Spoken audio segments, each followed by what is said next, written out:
பண்ணப்பட்ட ஒரு lady psychologist. அவ தான் படத்தோட ஹீரோயின். ஹீரோயினுக்கு இந்த வேலை கிடைக்கிறதுக்கு காரணமே ஹீரோயினோட ஃப்ரெண்டு தான். சோ வேலை கிடைச்சதும் ஹீரோயின், இவ ஃப்ரெண்டு மற்றும் பலர்னு எல்லாரும் சேர்ந்து ஒரு ஃபேஷன் ஷோவை அட்டெண்ட் பண்றாங்க. அந்த ஷோவுல ஒரு கொலை நடக்குது. சில பல காரியங்களை வச்சு ஹீரோயினோட ஃப்ரெண்டு தான் அந்த கொலையை பண்ணிருப்பான்னு சந்தேகப்பட்டு போலீஸ் அவளை அரெஸ்ட் பண்ணிடுறாங்க. பட் உண்மையாகவே அவ தான் அந்த கொலையை பண்ணாலா இல்ல அதே ஷோல இருக்க வேற யாராவது நடத்தின திருவிளையாடலா அது? இத ஹீரோயின் ஒரு டிடெக்டிவோட சேர்ந்து இன்வெஸ்டிகேட் பண்ணி கண்டுபிடிக்கிறது தான் படத்தோட கதை. சோ நம்மளோட வேலை என்ன? படத்துக்குள்ள போய் கில்லர் யாருன்றதை கெஸ் பண்றது. அதுக்கு ரெடி ஆயிட்டீங்களா? அப்ப உள்ள போவோமா?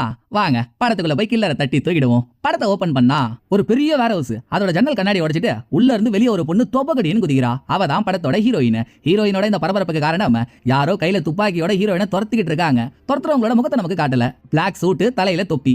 இந்த தோற்றத்தோட அவங்க ஹீரோயினை துரத்திட்டு இருக்க. அவங்கள்ட்ட இருந்து ஹீரோயின் தப்பிக்க எவ்வளவோ முயற்சி பண்ணியும் ஒன்னும் நடந்த பாடல்ல. லாஸ்டா துரத்துறவங்க ஹீரோயின் ஒரு இடத்துல லாக்கும் பண்ணிடுறாங்க. இதோட சீனை கட் பண்ணிட்டு அப்படியே 2 வாரத்துக்கு முன்னால நடந்த